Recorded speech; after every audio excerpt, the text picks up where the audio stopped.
ನಾನು ಈಗ ನಿಮಗೆ ಬೆಳಗ್ಗೆನೂ ಹೇಳಿದ್ದೀನಿ ಮಾಧ್ಯಮದವರಿಗೆ, ಇದು ಸುಳ್ಳು ಸುದ್ದಿ ಹರಿಬಿಡ್ತಿದ್ದಾರೆ. ಯಾರು ಮಾಡಿದ್ದಾರೆ ಅಂಥೇಳಿ ಅದಕ್ಕೆ ಅವ್ರ ಮೇಲೆ ನಾನು ಕ್ರಮ ತಗೊಳ್ಳೋಕ್ಕೆ FIR ಮಾಡಿದ್ದೀನಿ. FIR ಕಾಪಿ DYSP ಸಾಹೇಬರು ಬೆಳಗ್ಗೆ ಕೊಡ್ತೀನಿ. ಈಗ ಅದರಲ್ಲಿ 2-3 ಕ್ಲಾಸ್ ಇದ್ದಾವೆ. ನನ್ನ ಕಾನೂನು ಸಲಹೆ ತೊಗೊಂಡು SP ಸಾಹೇಬರು ಬೆಳಗ್ಗೆ ಕರೆದಿದ್ದಾರೆ 10 ಗಂಟೆಗೆ.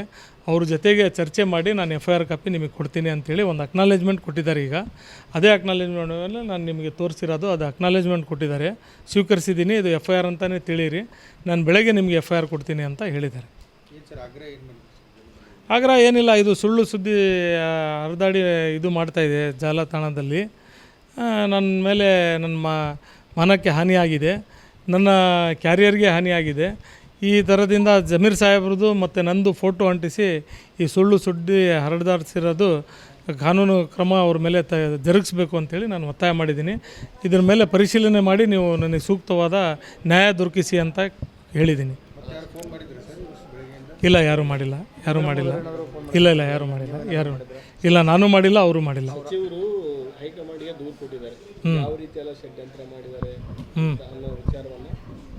ಜಮೀರ್ ಸಾಹೇಬರು ಹಾಂ ಇಲ್ಲ, ನನಗೇನು ಮಾಹಿತಿ ಇಲ್ಲ ಅದು. ಅದು ನಮಗೇನು ಮಾಹಿತಿ ಇಲ್ಲ, ನಮಗೇನು ಹೇಳಿಲ್ಲ ಯಾವುದು. ನಮಗೆ ಇನ್ನೂವರೆಗೂ ನಾವು ವಿರೋಧ ಚಟುವಟಿಕೆ ಮಾಡಿದ್ದೀವಿ ಅಂತ ನಮಗೆ ಮಾಹಿತಿ ಇಲ್ಲ. ಅಲ್ಲ, ಪರಿಶೀಲನೆ ಮಾಡಲಿ ಬಿಡ್ರಿ, ಅದಕ್ಕೇನು ತೊಂದರೆ ಇಲ್ಲ. ನಮಗೆ ಮುಖ್ಯವಾದ ಇದು ಲೀಕ್ ಆಗಿರೋದು ಎಲ್ಲಿಂದ, ಏನಾಗಿದೆ, ನಾವು ಮಾತಾಡಲಿಲ್ಲದ್ರ ವಿಷಯಗಳು ಎಲ್ಲ ಮಾತಾಡಿದ್ದೇವೆ ಅಂತೇಳಿ ಸೃಷ್ಟಿ ಮಾಡಿರೋದು, ಅವೆಲ್ಲ ಹೊರಗೆ ಬರಲಿ ಅಂತೇಳಿನೇ ನಾವು FIR ಮಾಡಿರೋದು. ನಾವು ತಪ್ಪಿಸ್ತರಿದ್ದರೆ ನಾವ್ಯಾಕೆ ಕಾನೂನು ಮೊರೆ ಹೋಗ್ತಿದ್ವಿ? ತನಿಖೆ ಆಗಬೇಕು, ಸ್ಪಷ್ಟವಾಗಿ ತನಿಖೆ ಆಗಬೇಕು. ಇದ್ರ ಹಿಂದೆ ಯಾರು ಷಡ್ಯಂತ್ರ ಮಾಡ್ತಿದ್ದಾರೆ ಅದು ಬಯಲಿಗೆ ಬರಬೇಕು, ಎಲ್ಲ ಸ್ಪಷ್ಟೀಕರಣ ಆಗಲಿ, ಯಾರಿಗೆ ತಲೆ ದಂಡ ಆಗ್ತದೆ ಆಗಲಿ. ದಕ್ಷಿಣ ಕ್ಷೇತ್ರ ಶಾಸಕರು ಇದೇನು ಸುಳ್ಳು ಓಪನ್ ಸೀಕ್ರೆಟ್ ಮುಂಚೆ ಆಡೋದು ಈಗ ಗೊತ್ತಾಗಿದೆ.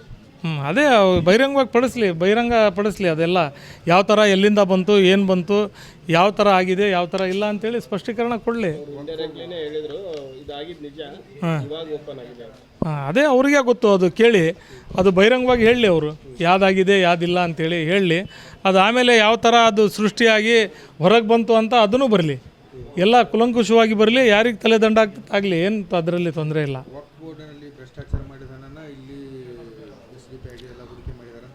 ಒಂದು ನಾನು ಬಹಿರಂಗವಾಗಿ ಹೇಳಕ್ಕುಂತೀನಿ, ಯಾರೇ ಹೇಳಿರಲಿ, ಯಾರೇ ಪ್ರಭಾವಿ ಇರಲಿ, ನಾನು ಒಂದು ಭ್ರಷ್ಟಾಚಾರ ಮಾಡಿದರೆ ರಾಜಕೀಯ ಅಲ್ಲ, ನಾನು ಯಾವ ಜನಸಾಮಾನ್ಯ ಇದರಲ್ಲಿ ಕಾರ್ಯಕ್ರಮದಲ್ಲಿ ನಾನು ಬರೋದಿಲ್ಲ.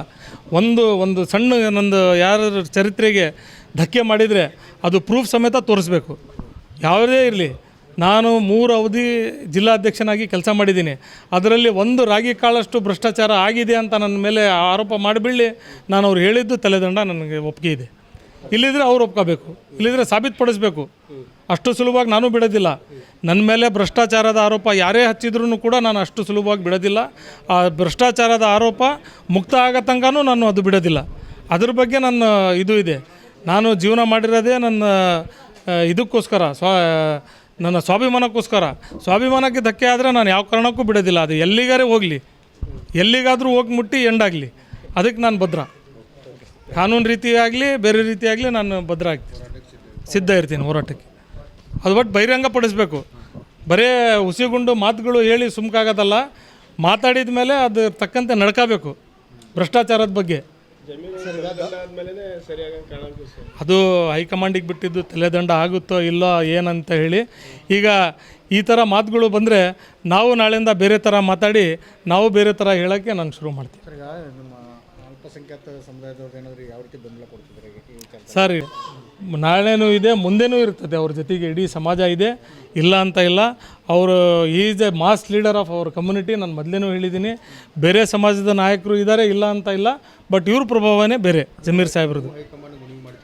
ನಾನು ಹೈಕಮಾಂಡಿಗೆ ಮನವಿ ಮಾಡೋದು ಇಷ್ಟೇ ಅಂತ ಏನಂತ ಹೇಳಿದರೆ, ಈ ಷಡ್ಯಂತ್ರ ಯಾರು ಮಾಡ್ತಿದ್ದಾರೆ, ಇದು ಯಾಕಾಯಿತು, ಹೆಂಗಾಯಿತು, ಈಗ ನನ್ನ ಮೊಬೈಲಿಂದ ಲೀಕ್ ಆಗಬೇಕು, ಜಮೀರ್ ಸಾಹೇಬ್ರ ಮೊಬೈಲಿಂದ ಲೀಕ್ ಆಗಬೇಕು ಅಂತ ಮಾತಾಡೇ ಇದ್ದಿದ್ರೆ, ಇದು ಬೇರೆ ಕಡೆಯಿಂದ ಲೀಕ್ ಆಗ್ತಿರೋದು ಎಲ್ಲಿಂದ ಬಂತು, ಹೆಂಗೆ ಸೃಷ್ಟಿ ಮಾಡಿದರು, ಹೆಂಗೆ ಆಯಿತು ಇದು ಅಂತೇಳಿ ಅದು ಬಹಿರಂಗವಾಗಿ ಆಗಲಿ. ಯಾರ್ಯಾರು ಏನೇನು ಮಾಡಿದಾರಂತ ಗೊತ್ತಾಗಲಿ ಬಹಿರಂಗವಾಗಿ. ಯಾರಿಗೆ ತಲೆದಂಡ ಆಗ್ತೈತೆ ಆಗಲಿ.